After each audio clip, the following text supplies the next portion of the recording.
सर्व विद्यार्थ्यांना नमस्कार। सर्वप्रथम मी आपणा सर्वांचं या ठिकाणी स्वागत करतो।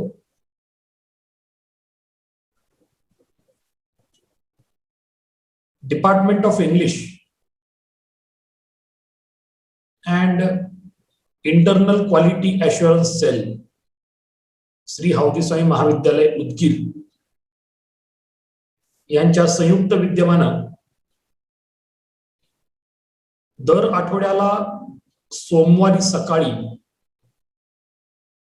स्किल डेव्हलपमेंटचा क्लास आयोजित करण्यात आलेला आहे। या संदर्भात पूर्वीच्या तासात देखील मी आपल्याला सूचना केलेली होती आणि त्यातला स्किल डेव्हलपमेंटचा पहिला तास आज आपण घेत आहोत। मित्र हो, कौशल्य विकास हा विषय सध्या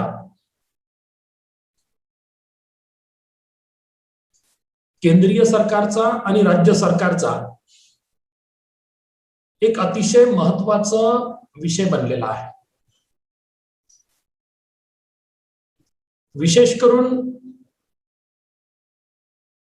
पारंपरिक महाविद्यालयात शिकणारी मुलं मुली म्हणजे आपण विद्यार्थी सगळेच, जोपर्यंत आपल्यामध्ये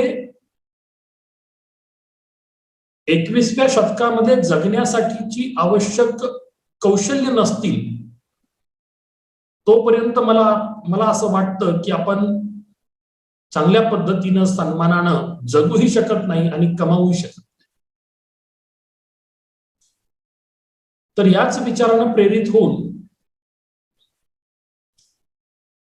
इंग्रजी विभागाचा विभाग प्रमुख व तसेच आपल्या महाविद्यालयाच्या गुणवत्ता हमी कक्षाचा समन्वयक म्हणून मला अशी माझी एक वेगळी जबाबदारी वाटते की या विषयासंदर्भात आपल्या सर्व विद्यार्थ्यांचं उद्बोधन होणं गरजेचं आहे। म्हणून आज मी आपल्या समोर आपल्यामध्ये काही वैज्ञानिक कौशल्यांचा विकास करण्याच्या हेतून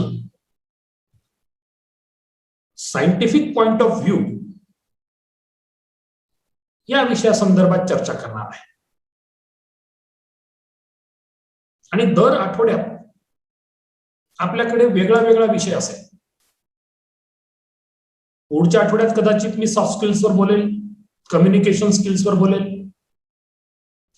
तसंच व्यक्तिमत्व विकासावरती बोलेल। जितके दिवस आपल्याला हे ऑनलाईन पद्धतीने घेणं शक्य आहे त्या दरम्यान अशा विविध कौशल्यांवरती चर्चा घडून आणावी हा मानस माझ्याकडे आहे। तर मित्र हो, जसं मी तुम्हाला नुकतंच म्हटलं की वैज्ञानिक दृष्टिकोन विकसित करणं आज खरं तर ही काळाची गरज बनलेली आहे। आपल्याला माहितच आहे 28 फेब्रुवारी 1928 रोजी रामन इफेक्ट हा जो सर सी.व्ही. रमन यांनी केलेला वैज्ञानिक प्रयोग जगासमोर आला आणि साहजिकच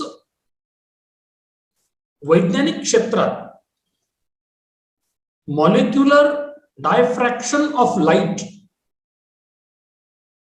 ज्याला आपण रेडिएशन इफेक्टही म्हणतो किंवा रामन इफेक्ट असंही म्हणतो, त्या संदर्भात सर्वत्र चर्चा घडून आली आणि साहजिकच विज्ञान, वैज्ञानिक दृष्टिकोन आणि मॉलिक्युलर डायफ्रॅक्शन ऑफ लाईट या संदर्भातलं हे जे रिसर्च यानं खऱ्या अर्थानं संपूर्ण विश्वात एक वेगळ्याच प्रकारची वैज्ञानिक लहर निर्माण केली आणि त्यांच्या कर्तृत्वाची आठवण म्हणून दरवर्षी 28 फेब्रुवारी हा जो दिवस आहे हा आपण रामन इफेक्ट आणि सर सी.व्ही. रमन यांच्या स्मृतीप्रित्यर्थ राष्ट्रीय विज्ञान दिवस म्हणून साजरा करतो. मला वाटतं हे आपल्या सर्वांना माहितच असतं. आणि पुढे 1930 मध्ये सर सी.व्ही. रमन यांना नोबेल प्राइज इन फिजिक्स देण्यात आलं आणि साहजिकच हे त्यांच्या वैज्ञानिक शोधांसाठी दिलं गेलेलं हे पारितोषिक होतं. पण साधारणतः ज्या वेळेला आपण विज्ञान, सायन्स अशा शब्दांचा वापर करतो, मूळ मुद्दा आहे की विज्ञान म्हणजे काय. whenever you talk about the concept of science and you take up science as a particular subject or a stream of study, त्यावेळेला आपल्याला असं म्हणावं लागतं की science is nothing but the study of natural phenomenon. अगदी साधी सरळ सोपी ही विज्ञानाची व्याख्या आहे. तर सायन्स म्हणजे काय? Science is basically the study of natural phenomenon. आता आपल्या अवतीभोवती निसर्गाचे विविध घटक आहेत आणि ह्या निसर्गाच्या विविध घटकांचा शास्त्रशुद्ध पद्धतीनं तर्कवितर्क लावून केलेला अभ्यास म्हणजेच विज्ञान असं या ठिकाणी आपल्याला म्हणावं लागेल. तसंच मित्र हो, ज्या वेळेला आपण विज्ञान या शाखेकडे पाहतो, याची आपल्याला आणखीन सर्वकष अशा प्रकारची व्याख्या करता येईल.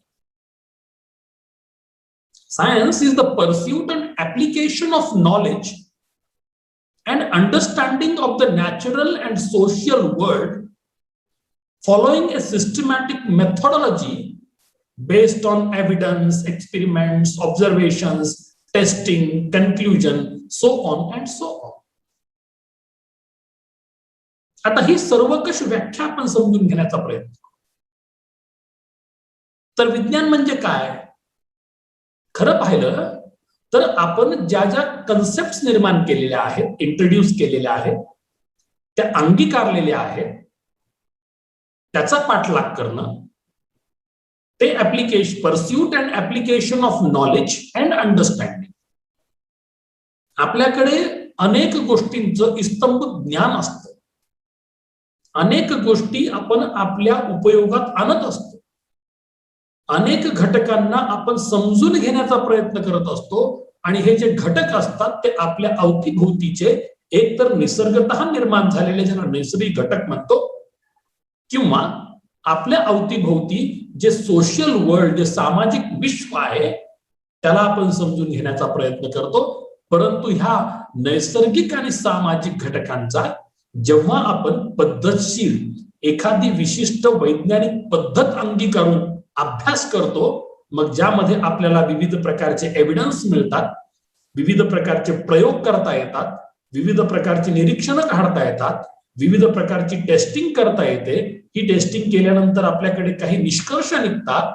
अशा सर्वांग पद्धतीने विचार करून ज्या वेळेला आपण एखाद्या गोष्टीचं ज्ञान प्राप्त करतो, त्या ज्ञान केलेल्या ज्ञानाला आपण वैज्ञानिक दृष्टिकोन किंवा वैज्ञानिक ज्ञान किंवा तर्क, वितर्क आणि आपल्याकडे ज्याला आपण लॉजिक्स अँड कंजेक्चर म्हणतो, त्याचा अंगीकार करून आपण प्रस्तुत केलेलं ज्ञान आहे असं आपण म्हणायला काही हरकत नाही. तर ही झाली विज्ञानाकडे बघण्याची ही तुमची दृष्टी. आता प्रश्न असा आहे, मी वारंवार ते सांगत आलो गेल्या 2-3 मिनिटांपासून, की विज्ञान विज्ञान आहे तरी काय. आता विज्ञानाच्या अनेक घटकांची आपण उकल करण्याचा प्रयत्न करू. विज्ञान म्हणजे काय? मी पूर्वी सांगितल्याप्रमाणे science is the study of all natural phenomenons. आता लक्षात घ्या, निसर्गाच्या विविध घटकांचा शास्त्रशुद्ध अभ्यास म्हणजे विज्ञान. ही अशी साधी सरळ विज्ञानाची व्याख्या. आता नॅचरल फेनॉमेनॉन म्हणजे काय? तुमच्या अवतीभोवती अनेक नॅचरल फेनॉमेनॉन आहेत आणि लक्षात ठेवा तुम्ही मी देखील या नॅचरल फेनॉमेनॉनचे घटक आहोत. म्हणजे आपल्या अवतीभोवती असणाऱ्या वनस्पती, आपल्या अवतीभोवती असणारी भौगोलिक संरचना, आपल्या अवतीभोवती असणारे प्राणी, मग त्या प्राण्यांमध्ये मानव प्राणी देखील आला.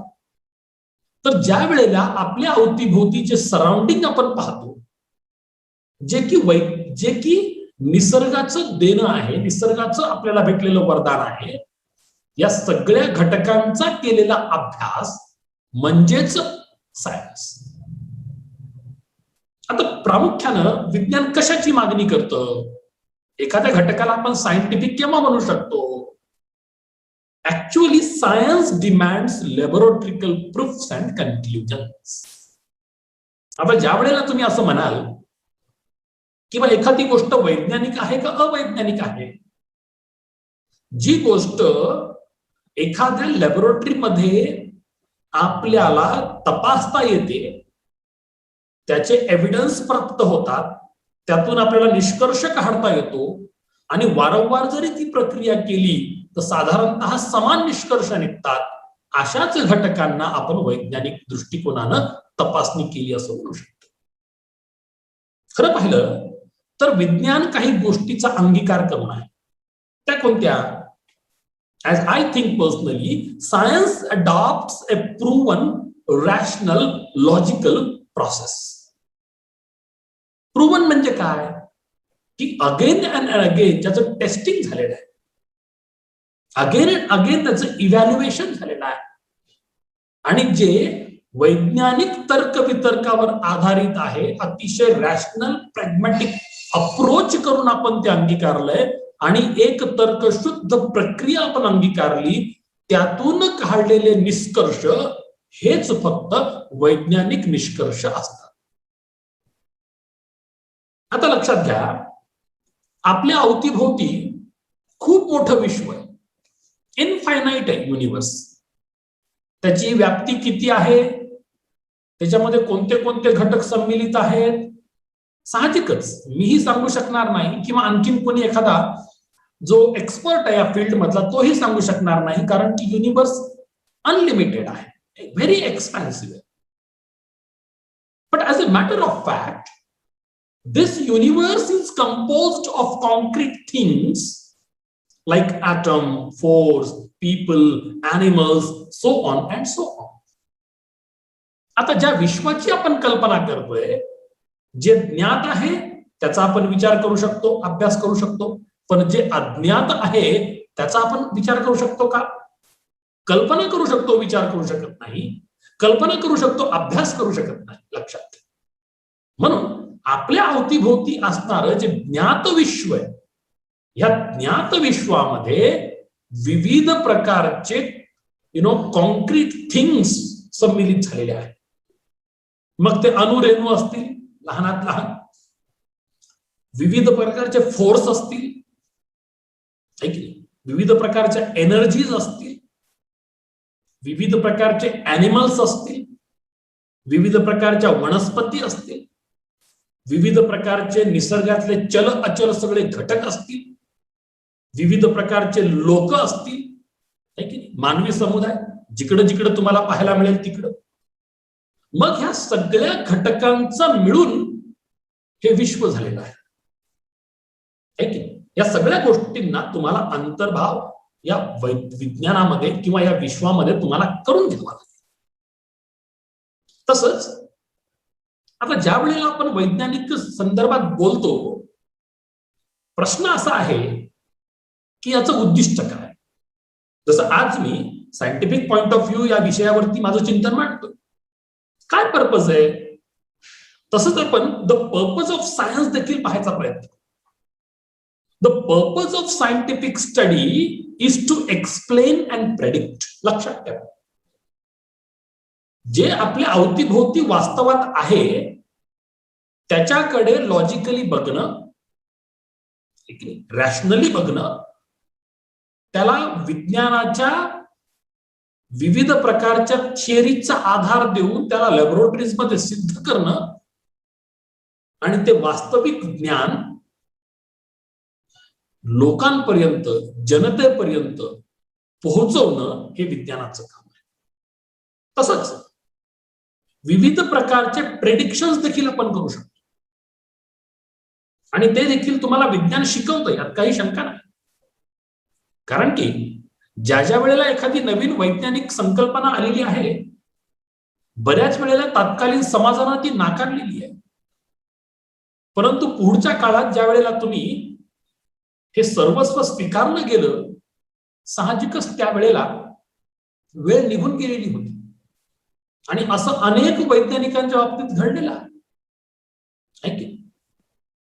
पण साधारणतः ज्या वेळेला आपण सायंटिफिक पर्स्पेक्टिव्ह किंवा सायंटिफिक पॉइंट ऑफ व्ह्यू या संदर्भात चिंतन करतो, मला असं वाटतं की त्यामध्ये काही महत्वाच्या गोष्टींचा अंतर्भाव करणं खूप आवश्यक आहे. आता यामध्ये मी 3 गोष्टींचा अंतर्भाव साधारणतः करतो. एक आहे रॅशनॅलिटी, दुसरं आहे रिअलिझम आणि तिसरं आहे रेइझम. आता हे 3ही मुद्दे एकानंतर एक समजून घेण्याचा आपण प्रयत्न करू. सर्वप्रथम मुद्दा आहे तो म्हणजे रॅशनॅलिटी. आता रॅशनॅलिटी म्हणजे काय? Rationality is nothing but the quality of being based on reason and logic. त्याला आपण रॅशनॅलिटी म्हणतो. रॅशनॅलिटी म्हणजे काय? की आपल्यामध्ये असणारा असा एक गुण जो की व्यक्तीला तर्कावर आधारित विचार करायला भाग पाडतो. त्यामध्ये भावना नसते तर विचार असतो आणि ज्या विचाराला तर्काचा आधार भेटलेला आहे अशाच विचाराला आपण रॅशनल थिंकिंग प्रोसेस असं म्हणू शकतो. मुद्दा क्रमांक 2, ज्याला आपण रिअलिझम असं म्हणतो. असे 3 आर मी या ठिकाणी आयडेंटिफाय करून ठेवले सायंटिफिक पर्स्पेक्टिव्ह मांडत असताना. मग हे 3 आर मधला दुसरा आर जो आहे तो आहे रिअलिझम. रिअलिझम म्हणजे काय? Realism actually rejects imaginative idealization. लक्षात ठेवा, ज्याला आपण वास्तववाद म्हणतो मराठीमध्ये. रिअलिझम म्हणजे काय? जे सत्यावर आधारित आहे, जे तुमच्याकडे, ज्याला आपण रियालिटी म्हणतो.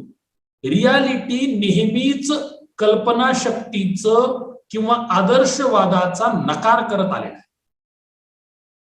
Realism rejects imaginative idealization. कल्पना विस्ताराला रिअलिझम मध्ये वाव नाही, आदर्शवादाला रिअलिझम मध्ये वाव नाही. आणि या 2 गोष्टीचा धिक्कार करणं आणि वास्तवाला स्वीकारणं, सत्याला कवटाळणी देणं म्हणजे रिअलिझम. आणि तिसरा महत्वाचं जे आर आहे त्याला आपण रेइझम म्हणतो. So reism is nothing but a concrete material things that exist.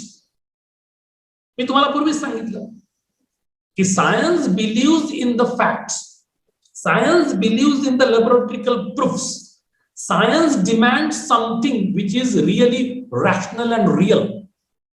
मग याचा आधार घेतल्यानंतर ज्या कॉन्क्रीट मटेरियल, जे इस्तंभूत घटक आपल्या अवतीभोवती आहेत आणि जे वास्तवात उपलब्ध आहेत त्याचाच फक्त स्वीकार विज्ञान आणि वैज्ञानिक दृष्टिकोन करतो.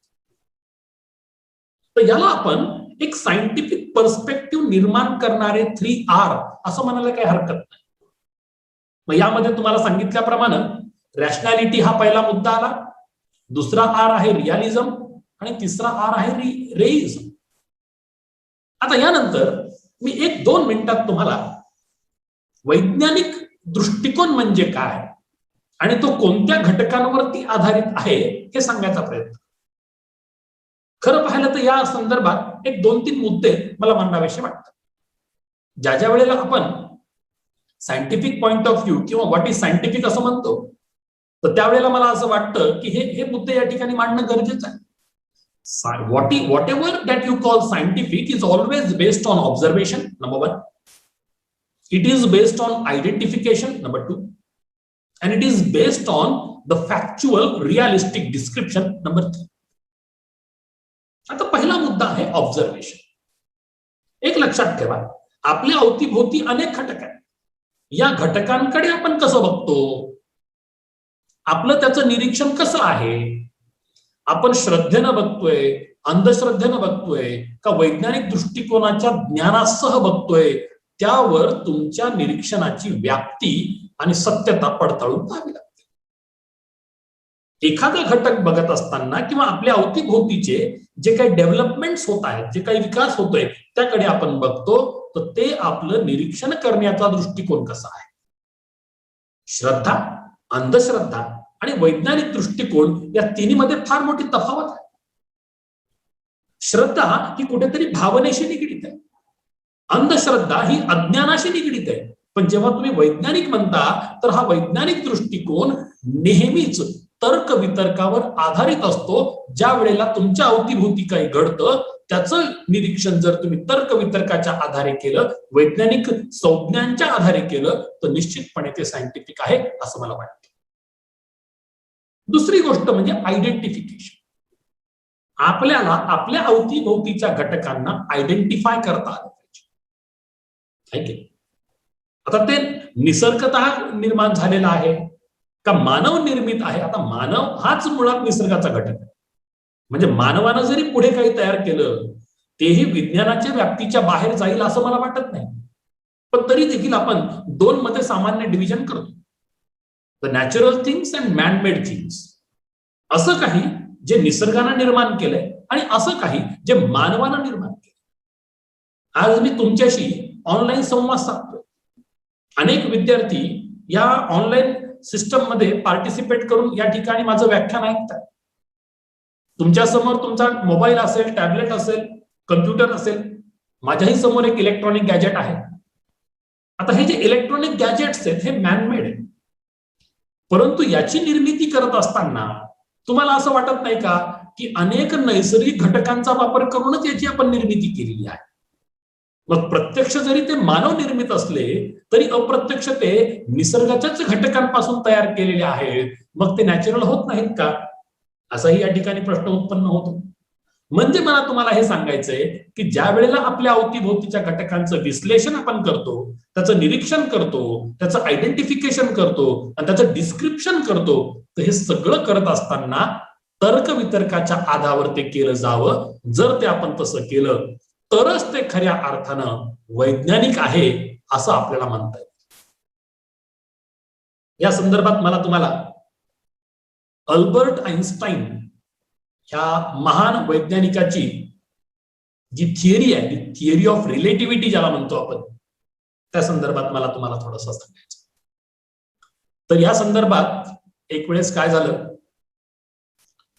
की आइन्स्टाईननं असं विवेचन केलेलं होतं, अल्बर्ट आइन्स्टाईननं, की हे जे न्यूक्लिअर एज जे पॉसिबल आहे की नाही, आज आपण nuclear bomb, nuclear energy, nuclear power आहे की नाही, आणि अशा अनेक गोष्टींचा विचार करतो आणि आपल्या अवतीभोवती ते सगळे घटक आहेत. तर याचा सरळ संदर्भ आहे थिअरी ऑफ रिलेटिव्हिटी. तर काय झालं, एक वेळेला तुमचे अल्बर्ट आइन्स्टाईन हे काही पत्रकारांसमोर पत्रकार परिषद घेत होते.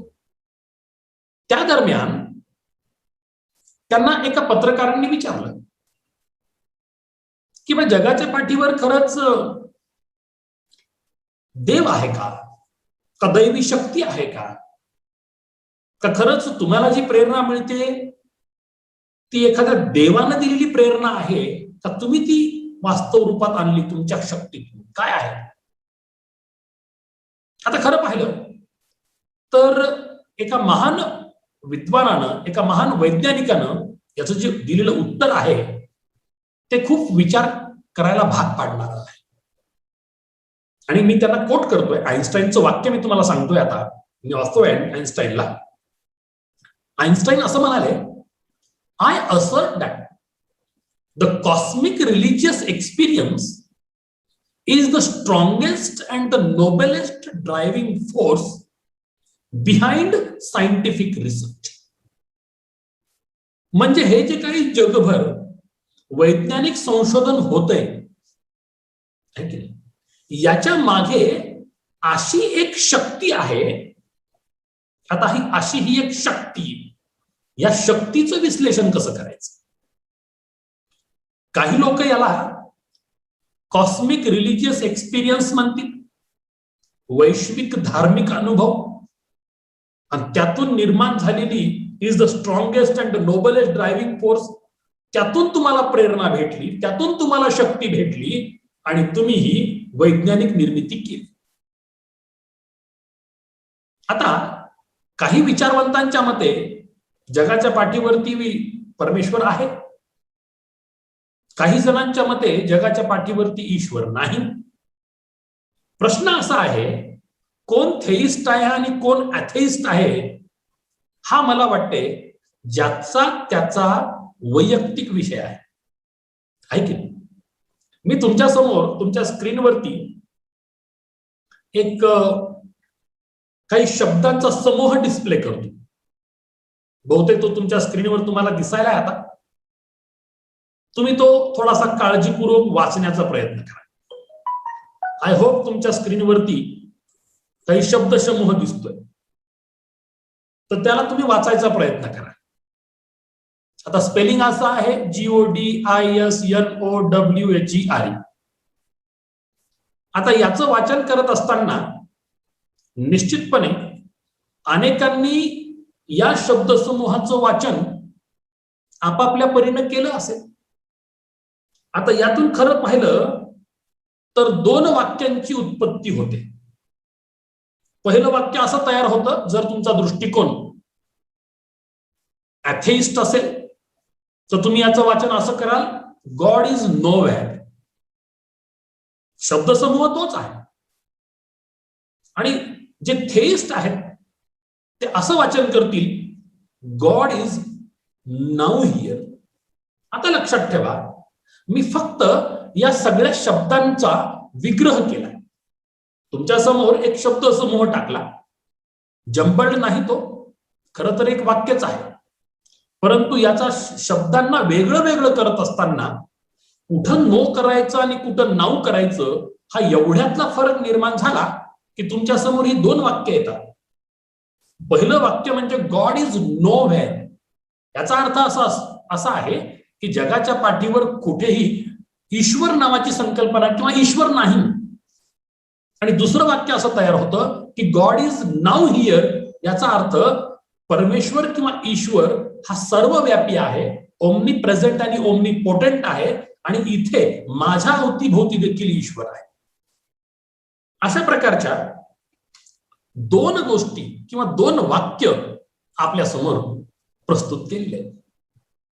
यातून मला तुम्हाला हे सांगायचंय की ज्या वेळेला आपण विज्ञानाकडे बघतो तर ईश्वर आहे की नाही हा खरं तर एक फार मोठा वादाचा विषय आहे की.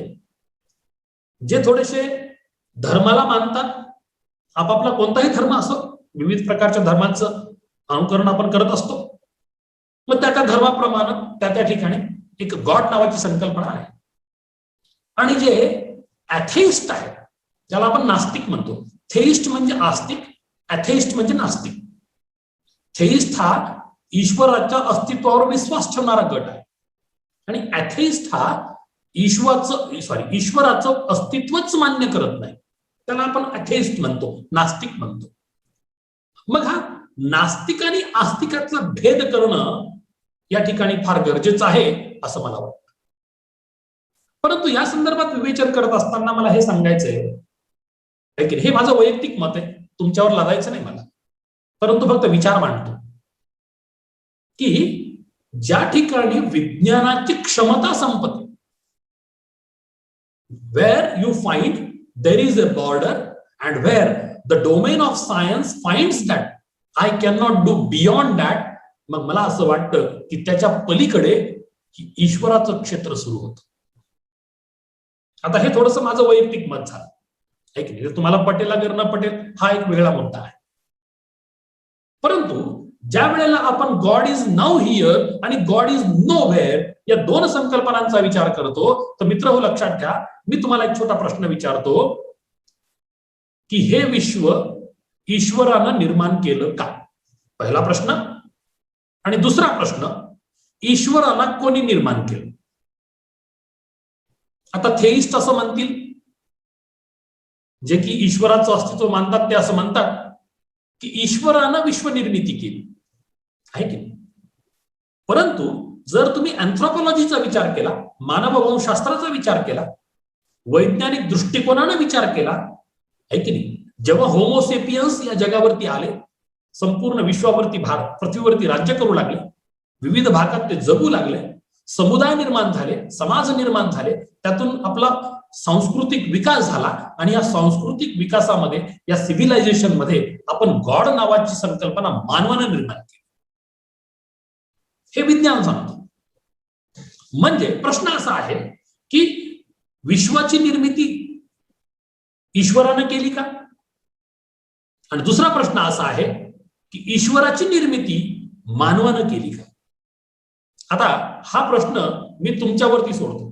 तुम्ही सगळेजण सुजाण आहात, सुशिक्षित आहात, किमान 12वी पर्यंत शिकलात, विज्ञानही शिकलात, भूगोलही शिकलात, विविध प्रकारचे गणितीय पद्धती तुम्हाला शिकवल्यात, तसंच तुम्हाला लिटरेचरही शिकवलं, तुमच्यात भावना देखील वर्धिंगत केल्या. या सगळ्या गोष्टीचा सर्वकष विचार करा, मी तुमच्या समोर नेमकं काय म्हणतो. मग ज्या वेळेला आपण थेइझम आणि अथेइझम, थेइझम म्हणजे जे की ईश्वराचं अस्तित्व मानतात आणि अथेइझम म्हणजे जे ईश्वराचं अस्तित्व अमान्य करतात, मान्य अमान्य, या दोन गोष्टीतला हा भेद आहे. आता खरं पाहिलं तर थेइझम मध्ये दोन प्रकारच्या विचारधारा तुम्हाला पाहायला मिळतात. एक तर मोनोथेइझम आणि पॉलिथेइझम. आता खरं पाहिलं तर मोनोथेइझम म्हणजे एकेश्वरवाद विचार. एकेश्वर म्हणजे एकच ईश्वर आहे. आणि पॉलिथेइझम मध्ये अनेक देवदेवता किंवा ईश्वर आहेत, अशा प्रकारच्या मान्यता. मग ते हिंदू कल्चर असो किंवा हिंदू धर्म असो किंवा ग्रीक कल्चर असो, रोमन कल्चर असो, या कल्चर्समध्ये तुम्हाला पॉलिथेइझम पाहायला मिळेल. कारण की अनेक प्रकारच्या ईश्वरांची निर्मिती त्या ठिकाणी आपल्याला झालेली दिसते किंवा ईश्वरांचं अस्तित्व आपल्याला त्या धर्मात पाहायला मिळतं. आता मोनोथेइझम मध्ये मग इस्लाम असेल, ख्रिश्चॅनिटी असेल, त्या ठिकाणी मोनोथेइझम आहे, म्हणजे एकच ईश्वर आहे अशा प्रकारची मान्यता त्या ठिकाणी निर्माण करण्यात आली. आणि याच्या विरुद्ध अथेइझम. अथेइझम म्हटलं की त्या ठिकाणी ते ईश्वराचं अस्तित्वच मान्य करत नाहीत, त्यामुळे ते ईश्वरच मान्य करत नाही. त्यामुळे त्या ठिकाणी त्या संदर्भात फारसं काही चर्चा करण्याची आवश्यकता नाही.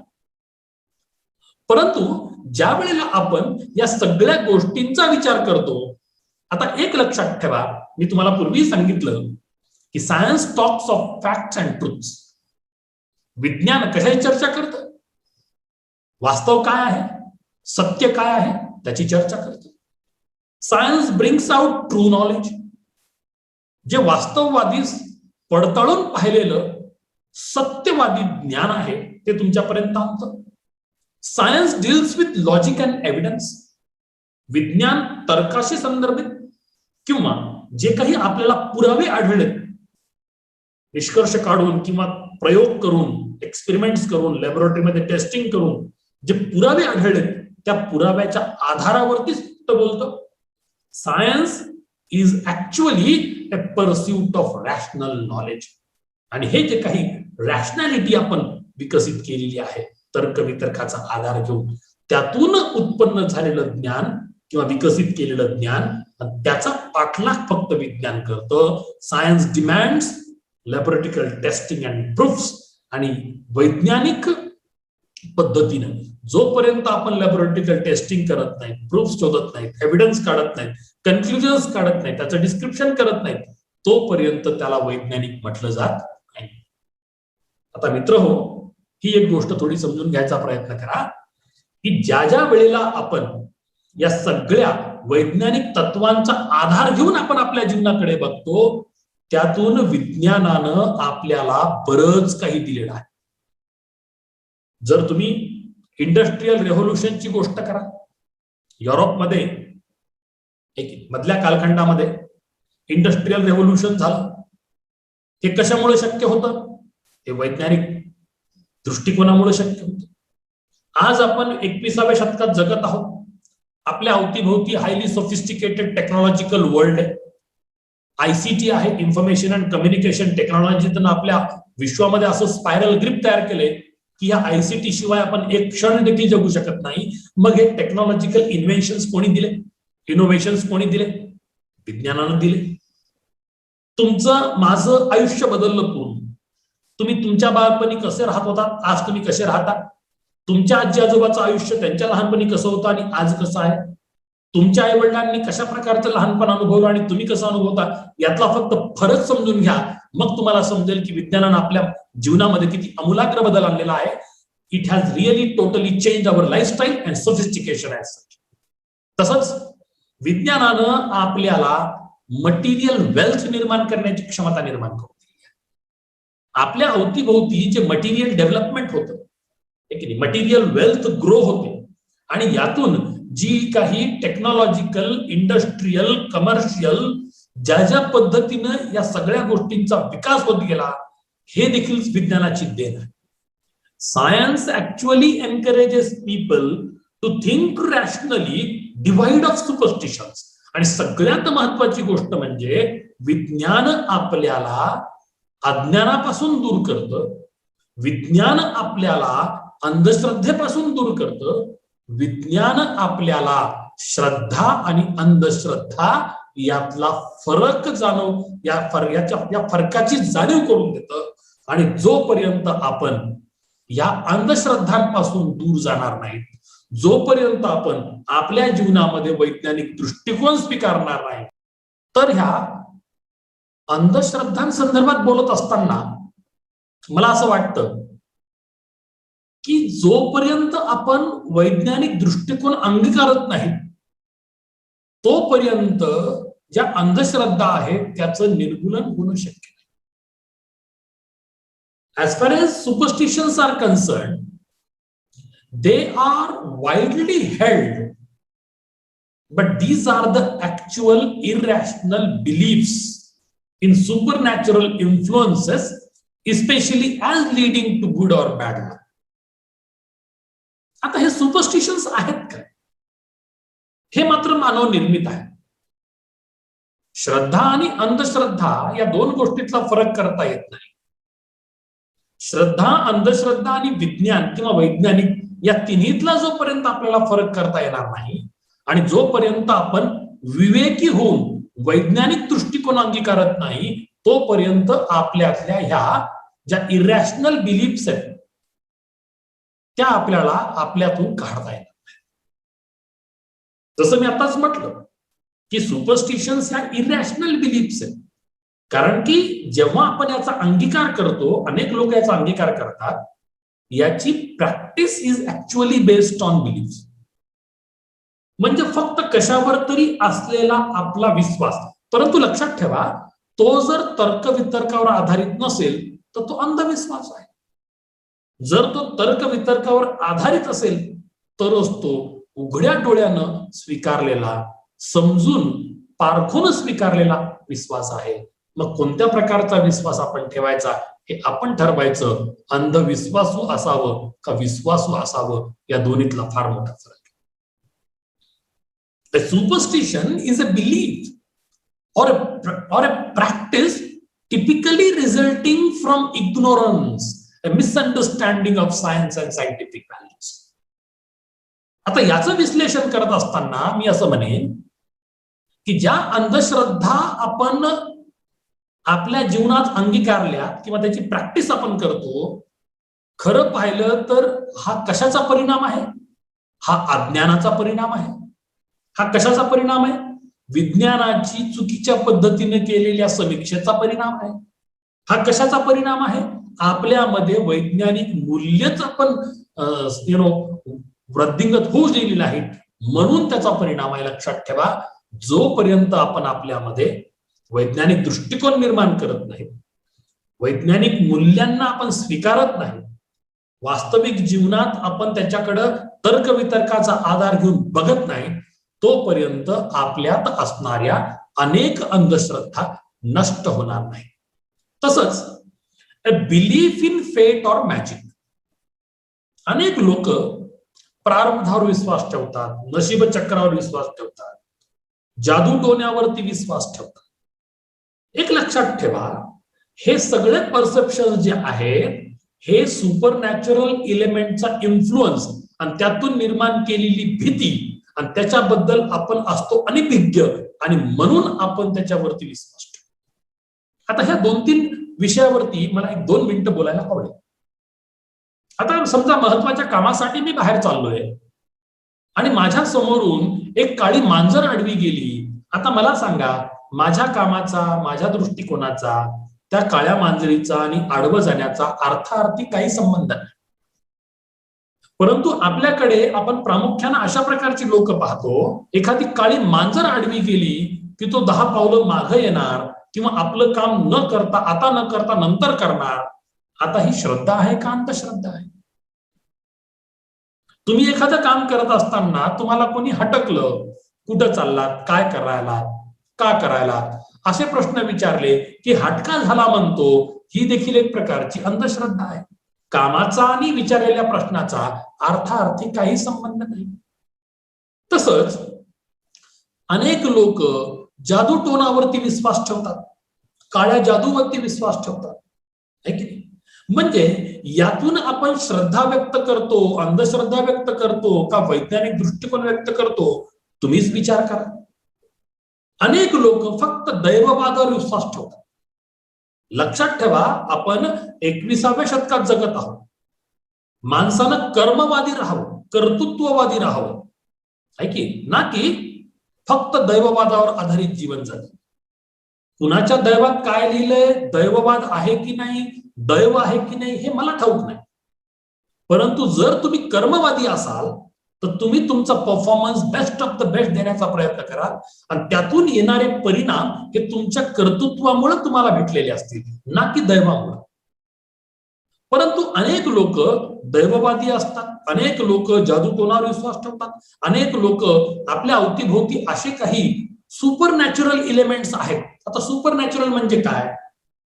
जे निसर्गाच्या शक्तीच्या पलीकडले आहेत असे। आता भूत, पिशाच, राक्षस, चुडेल, हे जे घटक निर्माण केलेत आपण, हे सगळे सुपर नॅचरल इलेमेंट्स आहेत। आता याला विज्ञान स्वीकारतं का? तुम्ही त्याचं उत्तर द्या। विज्ञानात याला कुठं आधार आहे का? निश्चितच नाही। मग जोपर्यंत आपण या सगळ्या घटकांबद्दल अतिशय तर्कशुद्ध आणि वैज्ञानिक पद्धतीने विचार करणार नाही, तोपर्यंत आपण याच्यापासून दूर जाऊ शकणार नाही। जर तुम्हाला तुमच्या जीवनामध्ये खऱ्या अर्थानं वैज्ञानिक पद्धतीने जगायचं असेल, विज्ञानवादी राहायचं असेल, तर तुम्हाला ह्या सगळ्या अंधश्रद्धांपासून दूर जावं लागेल। आता या संदर्भात अनेक विद्यार्थी मला प्रश्न विचारतात की sir, what is the difference between science and spiritualism? आता एक लक्षात ठेवा, स्वतःचं मन शांत राहावं, स्तब्ध राहावं, एखाद्या कामावरती आपण फुल्ली कॉन्सन्ट्रेट करू शकलं पाहिजे, आपल्याला आत्मिक शांतता भेटली पाहिजे, याशी रिलेटेड तुम्ही विचार करत असाल तर तो देखील एक वैज्ञानिक विचार आहे असं मला वाटतं।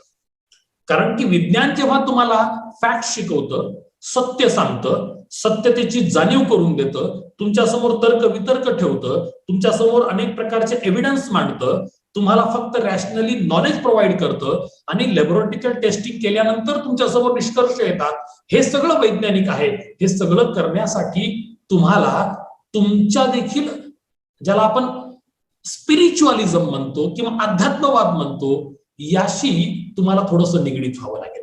आता मी अध्यात्मवादाचा आधार मी धर्म मानत नाही, एक लक्षात ठेवा। धर्म वेगळा, अध्यात्म वेगळं। ज्या ठिकाणी स्वतःच्या कुवतीची जाणीव करून देणं, म्हणजेच त्याला आपण इंग्रजीमध्ये इंट्रोस्पेक्शन असं म्हणतो, है की नाही? स्वतःच्या क्षमतांची जाणीव करून घेणं, स्वतःची क्षमता काय आहे ते समजून घेणं, मी काय करू शकतो, मी काय करू शकत नाही, सेल्फ अनालिसिस करणं, हे देखील एक वैज्ञानिक आहे असं मला वाटतं। आणि स्पिरिच्युअलिटी मध्ये प्रामुख्यानं it talks about the inner journey. Spirituality कशाची चर्चा करते? अध्यात्म तुम्हाला काय शिकवतं? मी पुन्हा सांगतोय, अध्यात्म आणि धर्म वेगळा करा, अध्यात्म आणि धर्म वेगळा करा, करणे आवश्यक आहे। अध्यात्म तुम्हाला अंतर्मुख करण्याची एक प्रकारची विचारधारा प्रस्तुत करतो. आध्यात्मिक काय शिकवतं? It talks about the inner journey, म्हणजे मी कोण आहे, माझ्या क्षमता काय आहेत, मी काय करू शकतो, माझे दृष्टिकोन कसे आहेत, मी किती योग्य वागतो किंवा अयोग्य वागतो, योग्य आणि अयोग्यता प्रयत्न मला करता येतो का, what is bad and what is good, त्यानंतर what is scientific and what is non scientific, हे सगळं करण्याची क्षमता माझ्यात निर्माण झाली पाहिजे. दुसरी गोष्ट म्हणजे स्पिरिच्युअलिझम डिस्कवर्स इनर पीस. लक्षात ठेवा, विज्ञानानं जरी मटेरियल ग्रोथ निर्माण केलेली असली तर मला एक सांगा, तुमच्याकडे हायली सोफिस्टिकेटेड बंगलो आहे, तुमच्याकडे सगळ्या सुखसुविधा आहेत, तुमच्याकडे इम्पोर्टेड बेड आहे, पण जर तुम्हाला निवांत झोप लागत नसेल तर या सगळ्या फॅसिलिटीज आणि अम्युनिटीज तुम्ही तयार केल्यात, त्याचा उपयोग काय आहे? तर इथं कुठेतरी तुम्हाला स्पिरिच्युअलिटी मदत करते. It discovers your inner peace. आत्मिक शांतता ज्याला म्हणतो आपण, मी, माझं अस्तित्व आणि मी किती समाधानी आहे, किती असमाधानी आहे, माझं मन किती शांत आहे की नाही. तुम्ही तुमचं मन किती समाधानी आहे 1-2 मिनिटात तपासू शकता. जर रात्री बिछाण्यावरती पडल्यानंतर 2 ते 5 मिनिटात तुम्ही शांत झोपत असाल, याचा अर्थ तुम्ही समाधानी आहात, याचा अर्थ तुमचं मन स्थिर आहे, याचा अर्थ तुमची इनर पीस आहे. हे एकदम सामान्य गणित आहे अनालिसिस करण्याचं. पण जो बिछाण्यावरती पडला तरी अस्वस्थ राहतो, चिंतातूर राहतो, घंट्यांशी त्याला झोप लागत नाही, याचा अर्थ असा की त्याला कुठंतरी आहे की नाही स्पिरिच्युअलिटीची गरज आहे. आणि म्हणून सायन्स स्वीकारत असताना माझं असं वैयक्तिक मत आहे, कुणाला पटेल अगर न पटेल, परंतु स्पिरिच्युअलिटीची आपण जोड जरी दिली तर निश्चितपणे आपण फार म्हणजे समृद्ध अशा पद्धतीने समोर येऊ शकतो. दुसरी गोष्ट, spirituality teaches you to learn, love and live. लक्षात ठेवा, फार महत्वाची गोष्ट आहे. अध्यात्म तुम्हाला काय शिकवतं? अध्यात्म तुमच्यामध्ये शिक्षणाची गोडी निर्माण करतं. आणि शिक्षणाची गोडी ही लक्षात ठेवा, सगळे घटक आपण शिकले पाहिजे. मी विज्ञानवादी आहे म्हणून धर्माचा अभ्यास करणार नाही, हे चुकीचं. हे पण विज्ञान तुम्हाला सांगत नाही, आहे की नाही. तुम्ही विज्ञानवादी असाल तर तुम्ही ज्ञान संपादन करा. तुम्ही विज्ञानवादी असाल तर तुम्ही शिकायची प्रवृत्ती विकसित करा. आणि ही शिकायची प्रवृत्ती विकसित केली की आपोआपच आपण अनेक घटकांवरती, आपल्या अवतीभोवतीच्या अनेक लोकांवरती, आपल्या अवतीभोवतीच्या प्रेम करायला लागतो. व्यक्ती पुस्तकावर प्रेम करतो, व्यक्ती आपल्या जवळच्या नातेवाईकांवरती प्रेम करतो, व्यक्ती आपल्या अवतीभोवतीच्या लोकांवरती, मित्रांवरती प्रेम करतो. म्हणजेच आपण जगायचं कसं हे आपण शिकतो. तर अध्यात्म तुम्हाला काय शिकवतं? How to learn, how to love and how to live. जसे मी तुम्हाला सायन्सचा विचार करताना 3 R सांगितले होते, तसं मी स्पिरिच्युअलिटी बद्दल बोलत असताना 3 L सांगतो. पहिला L म्हणजे लर्न, दुसरा L म्हणजे लव्ह आणि तिसरा L म्हणजे लिव्ह. तर हे तुम्हाला अध्यात्म शिकवतं. तसंच spirituality is the process of transformation of consciousness and that balances dharma and karma. Mind. आता मी तुम्हाला एक फार महत्वाचा मुद्दा सांगायचा प्रयत्न करतो. अनेकांना हा मुद्दा पटेल अगर न पटेल, ते प्रत्येकाचे आपापले विचार असतील, परंतु हा माझा विचार आहे. अध्यात्म तुमच्यामध्ये आमूलाग्र बदल आणण्याचा प्रयत्न करत असतो. आणि ही प्रक्रिया सुरू होते जेव्हाच तुम्ही आत्मचिंतन करता. एखादी व्यक्ती योगासन करते. योगासन करणं म्हणजे लक्षात ठेवा, जेव्हा तुम्ही विविध प्रकारची आसनं करता, तुमच्या शरीराला तर व्यायाम मिळतोच मिळतो, परंतु त्याच्याही पलीकडे तुमच्या मनाला फार मोठा व्यायाम मिळतो, हे तुम्ही लक्षात ठेवा. आता विज्ञान मन नावाची संकल्पना स्वीकारत नाही, विज्ञान ब्रेन नावाची संकल्पना स्वीकारते. लक्षात ठेवा, आपल्या संपूर्ण मेंदूचे 2 भाग आहेत, एक लेफ्ट आणि एक राईट, आणि दोन्हीचंही वेगळ्या वेगळ्या स्वरूपाचं काम आहे. एखाद्या वेळेस त्या विषयावर मी निवांत चिंतन आपल्यासमोर मांडेल, आहे की नाही, मेंदूची जी फंक्शनिंग आहे त्याच्यावरती. परंतु जेव्हा जेव्हा आपण अध्यात्मावरती बोलतो, अध्यात्म प्रामुख्यानं this spirituality is nothing but the process of transformation. आणि ही एक मुद्दामून केलेली, जाणीवपूर्वक केलेली आपल्यात बदल आणण्याची एक प्रक्रिया आहे, जी की आपल्यामध्ये एक बॅलन्स निर्माण करते. आणि ते बॅलन्स कसलं आहे? आपण कर्तृत्ववादी राहावं का दैववादी राहावं, यामध्ये बॅलन्स निर्माण करण्याची क्षमता स्पिरिच्युअलिझम मध्ये आहे. मग आपण धर्म फॉलो करायचा का कर्म फॉलो करायचं? लक्षात ठेवा, तुम्ही जर गीतेचा सार काढायचा प्रयत्न केला तर श्रीकृष्णांनी गीतेमध्ये हेच सांगितलंय की तुम्ही तुमच्या कर्माला जास्त प्राधान्य द्या, म्हणजेच तुम्ही कर्मवादी व्हा, हे शिकवलेलं आहे. तर इथे जेव्हा आपण शिफ्ट टू स्पिरिच्युअलिटी म्हणतो, मग यामध्ये आपल्याला काय काय शिकायला मिळतं? आपल्याला हे समजतं की आपल्या अवतीभोवतीचं विश्व नेमकं काय आहे. पुन्हा त्याला विज्ञानाची जोड देऊन समजून घ्यायचंय. त्यानंतर विज्ञानाच्या मर्यादा काय आहेत हे देखील आपल्याला या ठिकाणी शिकायला मिळतं. तसंच स्पिरिच्युअलिझम मध्ये सुपरस्टिशनला वाव नाही. स्पिरिच्युअलिटी मध्ये आत्मसाक्षात्कार, आत्मशुद्धी, आत्मपरीक्षण यालाच फक्त वाव आहे. आणि योग्य आणि अयोग्य मधला फरक करून आपण योग्य त्या मार्गावरती कसं राहावं हे तुम्हाला अध्यात्म शिकवते. दुसरी गोष्ट म्हणजे spirituality promises to cultivate human values. मला वाटतंय आज ह्या जगाला मानवी मूल्यांची आवश्यकता आहे. आज सध्या आपण कोरोनाचा पेंडेमिक पिरियड अनुभवतो.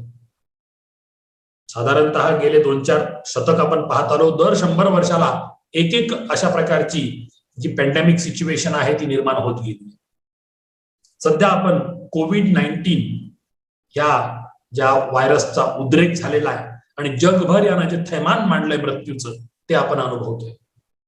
मग मला सांगा, अशा ह्या परिस्थितीमध्ये जर आपण आपल्या ह्युमन व्हॅल्यूज, जी मानवी मूल्य आहेत, ती जर विसरलो तर या संपूर्ण विश्वाचं काय होईल याची कल्पना करा.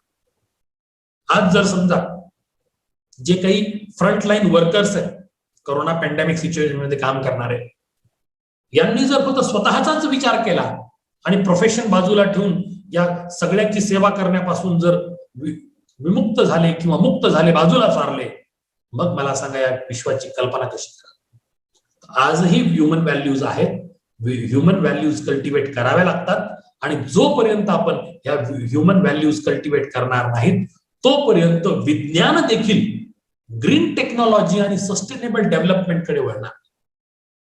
कारण की विज्ञानाला चांगलं आणि वाईट माहित नाही, विज्ञानाला फक्त तर्कवितर्क कळतात, है की नाही?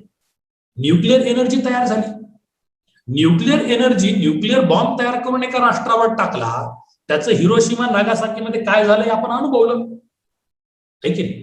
हिरोशिमा आणि नागासाकीमध्ये जेव्हा अमेरिकेने अणुबॉम्ब टाकले तर त्या ठिकाणी जो विध्वंस झाला तो देखील वैज्ञानिक शोधाचाच एक भाग होता. परंतु जेव्हा आपण हीच न्यूक्लिअर एनर्जी पॉवर जनरेशनसाठी आपण वापरली, तर साहजिकच त्याच एनर्जीचा वापर एनर्जी क्रिएशन मध्ये, म्हणजे इलेक्ट्रिसिटी क्रिएशन मध्ये झाला. तर त्यातून साहजिकच आपल्याला मानवतेचा विकास करता आला, मदत करता आली.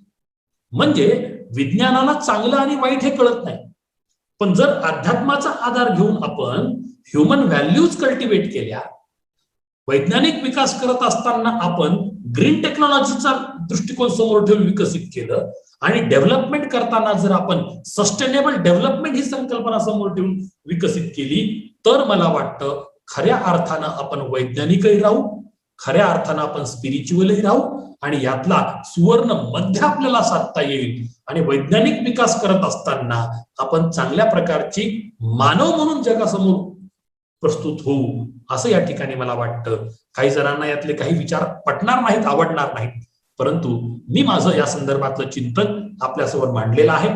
तर आजच्या ह्या स्किल डेव्हलपमेंटच्या पहिल्या भागामध्ये आपण वैज्ञानिक दृष्टिकोन काय असतो, विज्ञान म्हणजे काय हे समजलं. दुसरी गोष्ट, विविध प्रकारच्या वैज्ञानिक घटकांचा आपण अभ्यास करण्याचा प्रयत्न केला. त्यानंतर आपण ज्या अंधश्रद्धा असतात त्याच्यावरती आपण चिंतन केलं आणि त्याचं एकंदरीत निर्मूलन कसं करावं त्याबद्दल आपण बोललो.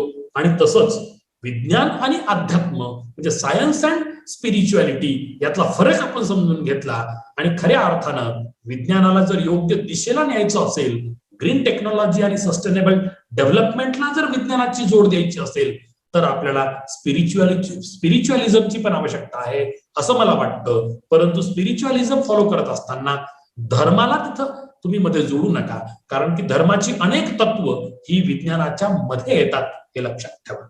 तर त्यासाठी या सगळ्या गोष्टीचा तर्कशुद्ध विचार करा आणि आपल्यामध्ये वैज्ञानिक दृष्टिकोन विकसित करा असं बोलून आजचा हा मुद्दा जो आपण चर्चेला घेतलेला आहे तो मी या ठिकाणी थांबवतो. तुम्ही सर्वांनी शांतचित्त पद्धतीनं माझं विवेचन ऐकलं त्याबद्दल धन्यवाद.